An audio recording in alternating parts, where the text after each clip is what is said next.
कार्यक्रम के प्रायोजक हैं कृषि एवं किसान कल्याण मंत्रालय, भारत सरकार।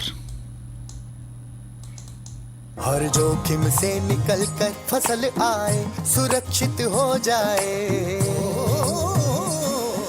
फसल बीमा से हर किसान अब आत्मनिर्भर हो जाए। संकट के समय प्रधानमंत्री फसल बीमा योजना किसानों के लिए वरदान है।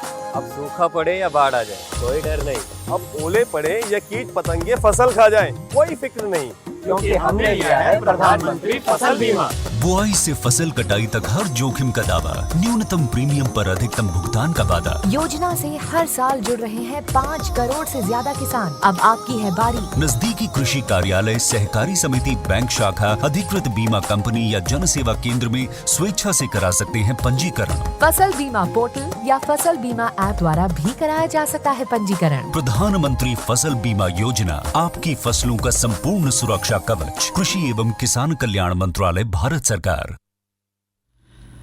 पुरुषोत्तम भाई राम राम। वीरेंद्र भाई, आपने भी और कार्यक्रम सुनने वाले सारे बाण भाई ने हमारी राम राम। तो वीरेंद्र भाई जी हाँ पुरुषोत्तम भाई, तो ठंड तो खूब है। बिल्कुल सही कह रहे हैं। तो आज किसान वाणी कार्यक्रम में क्या क्या बातें किसान भाइयों से मान्य करनी? पुरुषोत्तम भाई आपने बिल्कुल सही कहा कि ठंड तो काफी है जी। और देखा जाए तो एक तरह से समय भी चल रहा है ठंड का समय, और जो हमारी रबी मौसम की फसलें हैं उनकी बढ़वार के लिए फायदेमंद भी है जी। हाँ, कुछ एक सब्जियों में ऐसा देखा जाए कि जहाँ पड़ा पुड़ा ज्यादा पड़ जा तो फिर उसमें थोड़ा सा नुकसान भी हो सके है। बिल्कुल। पर जहाँ तक गेहूं या दूसरी अहम फसलें हैं तो उनके लिए फायदेमंद ही माना जा रहा है।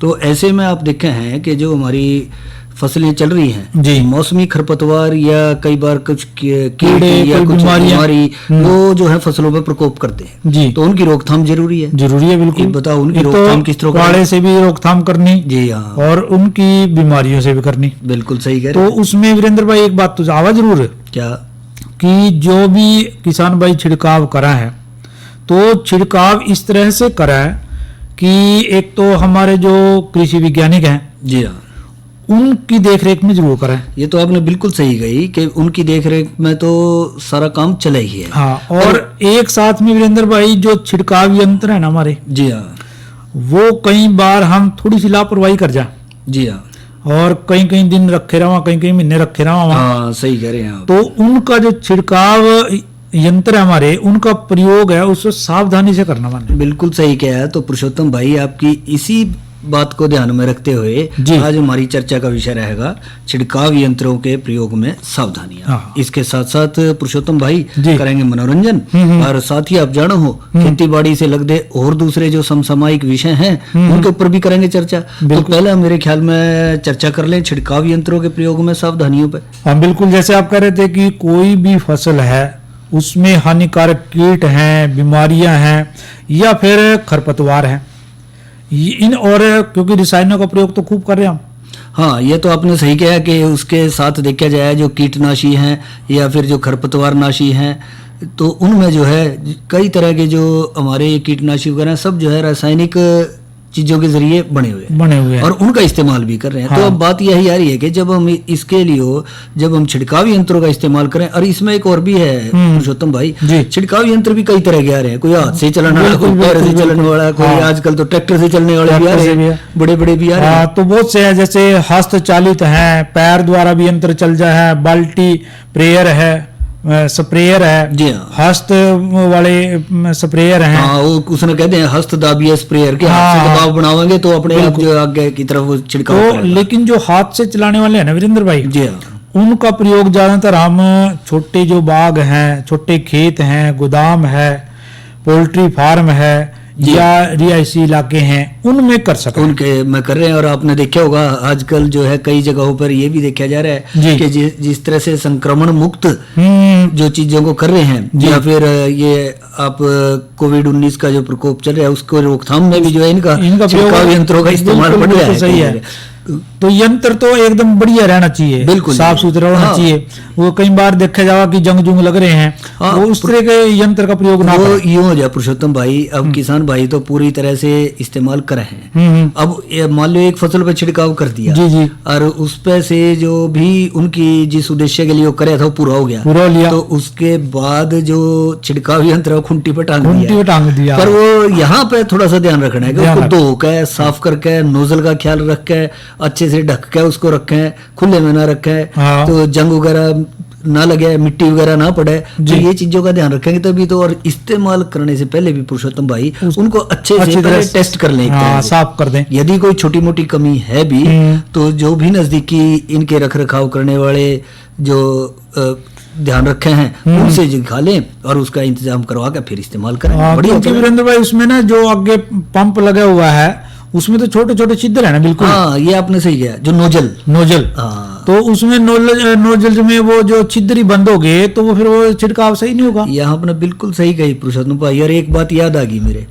एक बार आप छिड़काव कर रहे थे खेत में, जी जी, है जी, हाँ। और वो छिड़काव करते करते पहले तो ठीक चल रहा था, मैं भी देख रहा था, माँ भाई पुरुषोत्तम भाई तो बड़ी बढ़िया स्प्रे कर रहे हैं, जी, बिल्कुल। पता नहीं तो नजर लगी क्या हुआ उसका, जी। एकदम चलते चलते जो है कई छेद बंद हो गए और एक बारीक सी धार उसमें से चलती रही, और आपने कोई तार सी ले गए या पता नहीं कोई बारीक सी चीज लेके उनमें फिर रहे थे आप, गिर कह रहे थे भैया, हाँ। ये भी तो चल रहा था, नहीं ये भी बंद हो गया इतनी देर में। तो कुछ ना कुछ उसमें मिट्टी के कारण या कोई ऐसी चीज जो है उसमें, फिर उसमें भी आपने देखा था पुरुषोत्तम भाई जी। कि जब आपने चेक कराया नीचे से नोजल में तो कुछ कण ऐसे आ रहे थे, फिर जब ऊपर का ढक्कन खोल के देखा जो टंकी में जाली थी ना, जाली, हाँ। उसमें कुछ गर्दा भी आ रहा था। हाँ, फिर उसके जो और बारीक कण थे तो जाली में ना नीचे चले गए जी। और पहुंच गए नोजल के छेदों में और वहां में अड़ गए। तो यही आप बात कर रहे थे भी जो प्रयोग करने से पहले भी हमने जाली को, पंप को, नॉलेज को, उसको सारे को ना हाँ। अच्छी प्रकार से साफ करना है, चेक करना है, बिल्कुल, उसके बाद ही जो इस्तेमाल करेंगे उसका प्रयोग करना। हाँ, और उसमें नोजल का भी ध्यान रखें, नोजल का। ज्यादा फांट वाली नोजल चाहिए, कम फांट कम वाली वाली। नोजल। और उसमें वीरेंद्र भाई अपना जो खेत हो अपना उसमें थोड़े वो भी उसने भी बंटवारा कर सका, निशान से लगा लें उसमें, हाँ भाई, इसमें ताकि इतने में डलगी है, डलगी है, इतनी, नहीं। और ये जो हमारे जो ये टंकी है इतना कवर करेगी और इतने पौधे तक या इतने फांट तक कर लेगी पूरा। और उसमें तो पुरुषोत्तम भाई आप तो बड़ी चौकसी बरत के करो। उसी दिन आप जिक्र कर रहे थे जी। जब मैंने कहा पुरुषोत्तम भाई आपने क्या पता लगा यहाँ दवाई गिरी या नहीं गिरी, जी, जी। तो आपने एक बड़ा बढ़िया जवाब दिया, क्या? उनका आप चिंता ना करो, क्योंकि मैंने एक बार कर दी और दूसरी बार फिर करूंगा नहीं होगा। कर दूंगा, हाँ। एक बार तो नहीं होगा मैं पूर्व पश्चिम दिशा में कर रहा हूँ और दूसरी बार मैं उत्तर दक्षिण कर दूंगा, नहीं होगा इसमें कहाँ रह जाएगी फिर। हाँ, बिल्कुल। वाह जी वाह, अपनी हाँ, तो छोड़ दे इस गई। तरह से हम कुछ ना कुछ अपना निशान भी लगा सका है, जी हाँ। जैसे आप कह रहे उत्तर दक्षिण भी कर सका है, पूर्व पश्चिम भी कर पश्चिम सका है। तो और जो टंकी है उसमें देखें भी कितनी हमने दवा डालनी है, कितना पानी डालना है, कितने लीटर की हमारी टंकी है, जी। तो ये भी इस बात का भी ध्यान रखना है।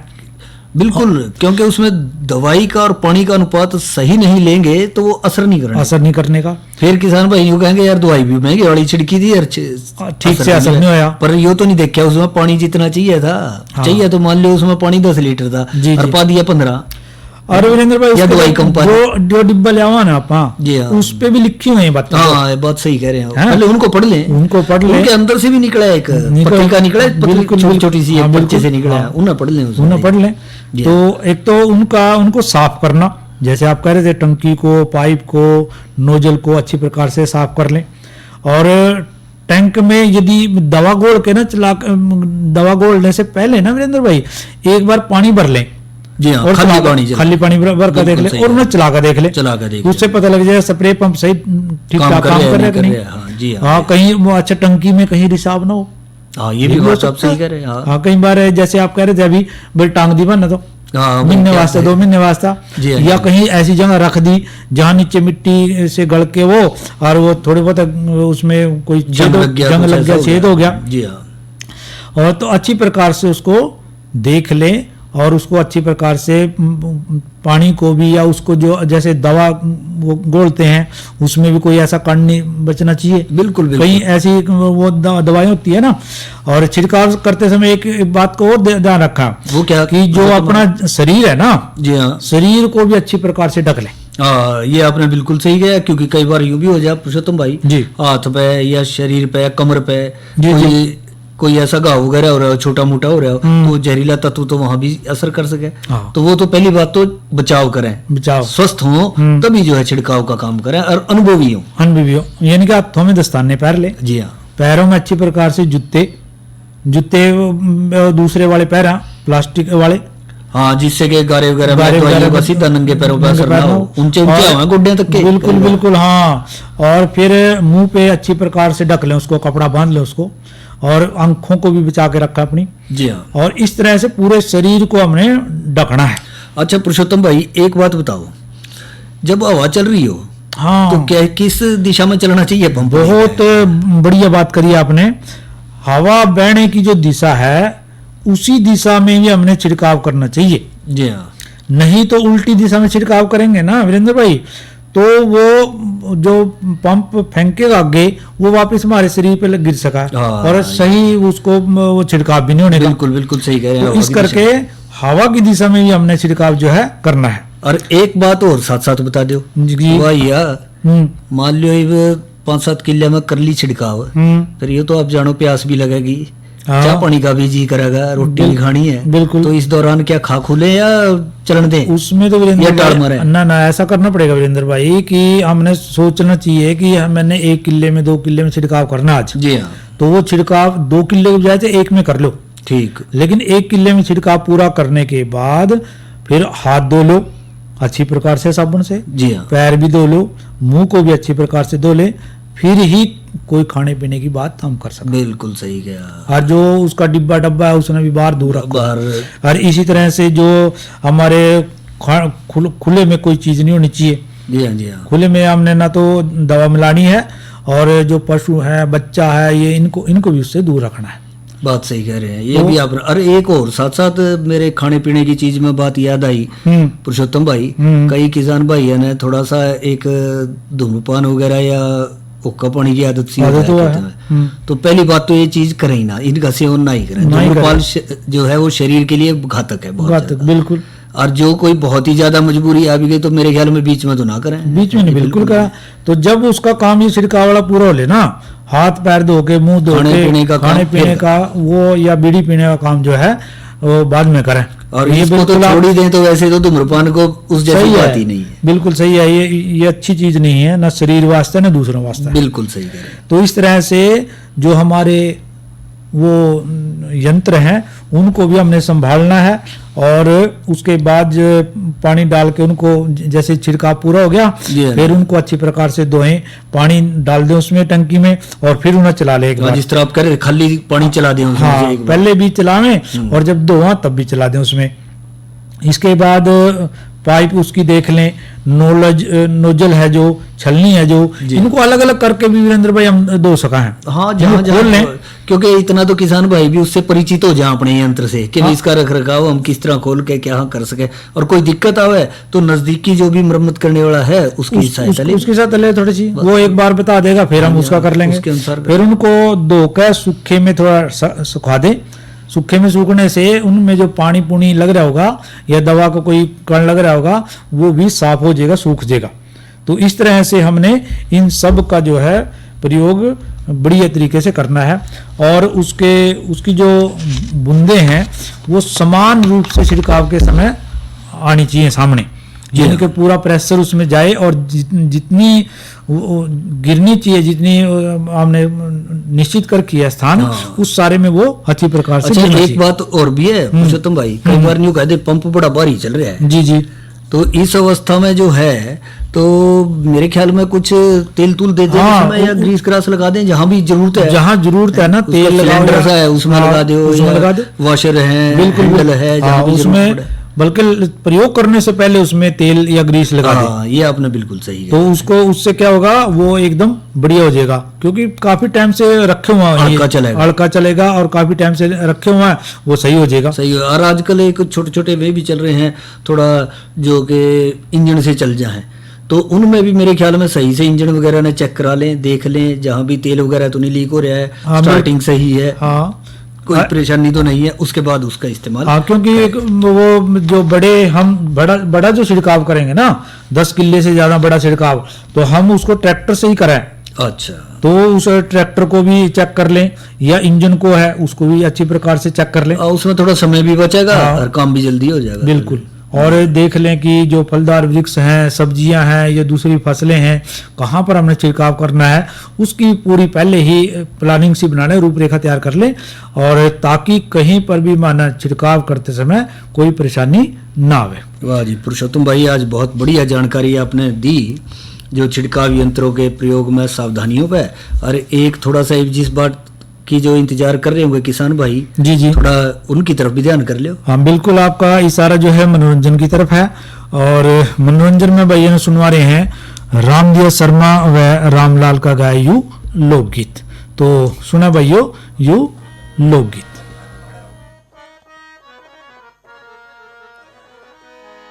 हाँ घड़ी देर माया सा तेरी मैं देखूं बाट सवेरे की, आ तेरे बिना कोई बोझनिया ना दुनिया मां मन मेरे की।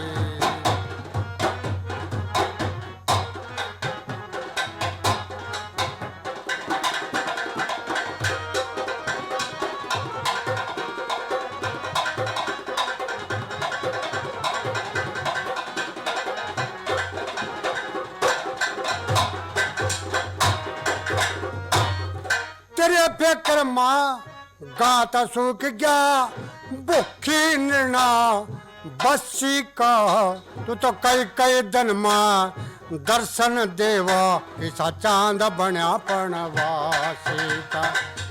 कौन बेकरमा और कौन बरथरी मैं को दवा दूं फंसी का, तू तो मेरे दम पर राज करया जा बन बलम सोना राशि का।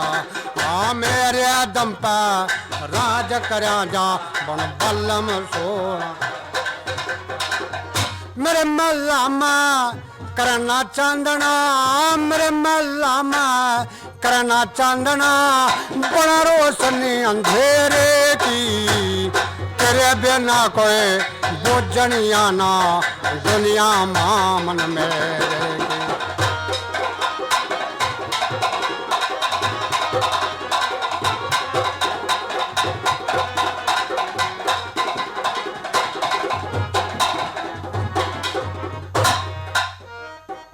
आ जितना रसतन रोकमण देवा मैं तो उतना ये रस दे दूंगी, जो मेरे का ये माँ चल्या जागा तना दुनिया का यस दे दूंगी। गालन के ले बेकर माँ का तेरी मुट्ठी में डस दे दूंगी, जब आजेगा गरम बरतरी मैं तो खाने माँ बेस दे दूंगी। जब आजेगा गरम और चीज की मना नहीं जरूरत, और चीज की मना नहीं जरूरत, बहु बनू घर तेरे की, तेरे बिना कोई बोझनिया ना दुनिया मामन मेरे की।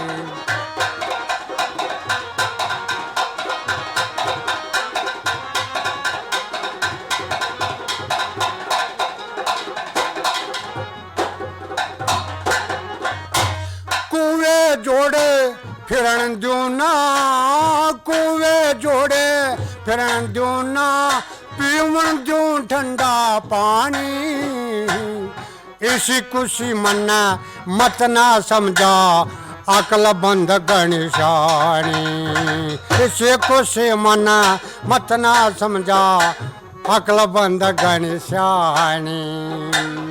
तू क्या देते नाड़ कटाका करवा दूं कुंबा घानी, तू बैठा तकत पा राज करा जा तू राजा मेरा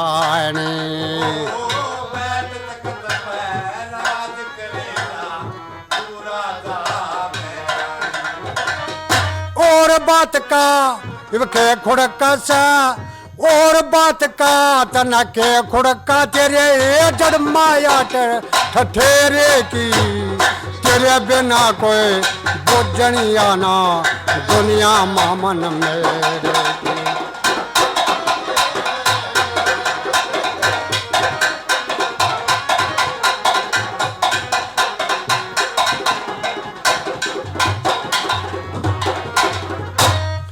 मंगे राम सांग के बारे श्री मंगे राम सांग के बारे वो नहीं किसी से डरते हैं, जो होते हैं सच्चे या शक वो ना मारते मरते हैं। ऐसे काके दिल से पूछो सदमे कौन गुजरते हैं, जब वक्त मुसीबत आन पड़ा फिर शाम तवाए भरते हैं। हाँ वक्त मुसीबत आन पड़ा फिर शाम तवाए भरते। मैं सच्ची मासू कतरी ओ मैं सच्ची मासू कतरी क्यों लल्ली जड़गी तेरे की, तेरे बिना कोई बुझनिया ना दुनिया मामन में।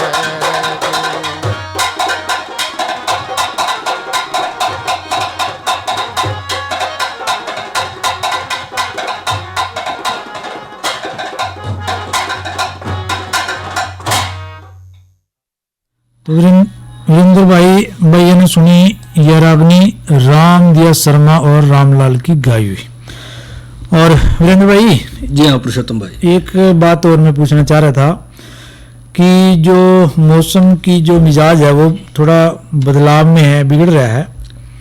तो आजकल तो जैसे धुंध वगैरह पड़ रही, हाँ बात सही कह रहे हैं आप। आज भी थी, कल भी धुंध रही, कल का कैसा रहेगा ये भी थोड़ा सा जानकारी भाई दे दो। तो पुरुषोत्तम भाई आज भी जो है जैसा आपने देखा तापमान में गिरावट तो है ही। अधिकतम तापमान रहा 22 डिग्री सेल्सियस, न्यूनतम 6 डिग्री सेल्सियस और हवा की गति रही 3.4 किलोमीटर प्रति घंटे की रफ्तार से हवाएं भी चली हड़की। पर इसके साथ साथ दिन में जैसी धुंध ज्यादा रही तो बीच सी में जो है आपने देखा है थोड़ी देर के लिए धूप भी निकली, राहत सी मिली, जरा राहत सी मिली है जी। अब जहां तक कल का बात है तो कल अधिकतम तापमान 21 डिग्री सेल्सियस और न्यूनतम जो है 6 डिग्री सेल्सियस रहने की संभावना है और धुंध की भी बने रहने की संभावना पूरी है। अच्छा वीरेंद्र भाई, जैसे भाई आज किसान वाणी कार्यक्रम सुन रहे हैं, जी हाँ, तो आज तो खूब आनंद ले रहे हैं वो किसान वाणी कार्यक्रम का, पर वो उनके मन में एक थोड़ी सी रवा है कि कल क्या कार्यक्रम किसान वाणी में तो आप चर्चा का विषय है, जानना चाह रहे हैं कि कल का कृषि कार्यक्रम में क्या कुछ रहा है। जी जी तो पुरुषोत्तम भाई, जहां तक कल के कृषि कार्यक्रम का सवाल है तो कल चर्चा का विषय रहेगा चना फसल की देखभाल जी, और दूसरी चर्चा का विषय रहेगा न्यूनतम समर्थन मूल्य व्यय। और इसके साथ साथ अभी तो चर्चा एक और करनी है हमने, हाँ, और वो है हमारा आज की नसीहत के तहत राया फसल का तना गलन रोग से बचाव। तो यानी कि रोग की बात है जी हाँ। तो रोग तो जिस भी चीज में लग जाए वीरेंद्र भाई तो वो नुकसान तो करे ही करे। यह तो बात आप सही कह रहे हो, ना तो उससे गुणवत्ता बढ़िया आंदी जी हाँ, ना आमदन बढ़िया आंदी।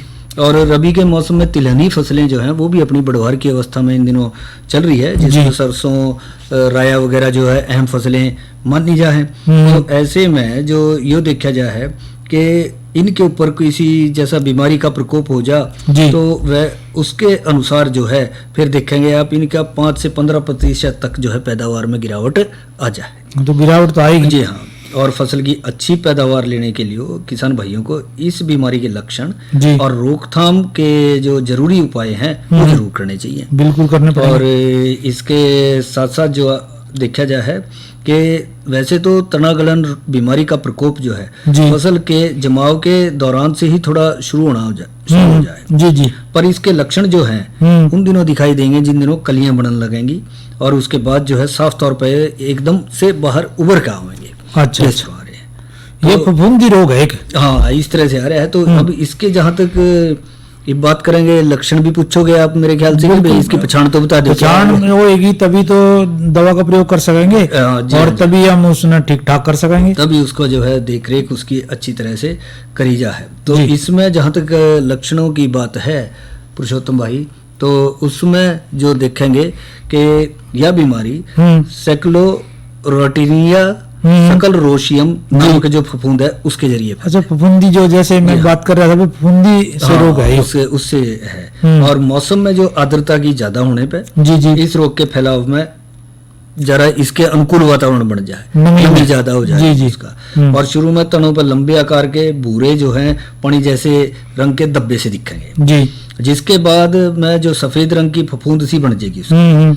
और फिर पुरुषोत्तम भाई इसी तरह के लक्षण पत्तों पे जी, छोटी टहनियों पे जो है वहां भी दिखने लग जाएंगे जी, फैलता चला जाएगा। और इसी तरह से फिर आगे फूल और फलियां बढ़ने के दौरान जब निसरण लग रही है फसल समझ लो, उस दौरान भी जो है इसके लक्षण दिखेंगे। ज्यादा प्रकोप होने पर पुरुषोत्तम भाई एक तरह से पेड्डे की जान सी निकल जाए, पेड्डे और वो जो है फिर नीचे की तरफ झुकना शुरू हो जाएगा जी, जब झुकाव हो जाएगा, पेड्डा कमजोर पड़ गया। जी हाँ। और कई बार तो ये भी देखा जाए जी, जो तना ज्यादा ही कमजोर हो गया तो वो टूट भी जाएगा, तो पौधा जो है मुरझा कर सूख जाएगा। तो ऐसे में जो फलियां फूल बनने लग रहे थे, फलियां बनने लग रही थी, वो सारी की सारी खराब हो गई जी, ये हो जाए। और ऐसे पौधों के तनों पे या फिर तनों के अंदर काले रंग के जो है एक अलग ही तरह के पिंड से दिखाई देंगे जी। और फसल कटने के बाद जो आजा है ये भूमि पे गिर जाएंगे और बचे हुए जो ठूंठ अवशेष हैं उसमें भी ये पड़े रहेंगे। इसी तरह से फिर जब जमीन में मिल जाएंगे अगले साल फिर आप उसमें उगोगे, फिर उसका प्रकोप। फिर वीरेंद्र भाई रोकथाम किस तरह करें? हाँ, रोकथाम के लिए इसका जो है थोड़ा सा ध्यान रखना पड़ा। पहले तो प्रमाणित बीज बोएं, बढ़िया बीज बोएं, ठीक खेत अच्छे से तैयार करें शुरू में, ये तो बात होली।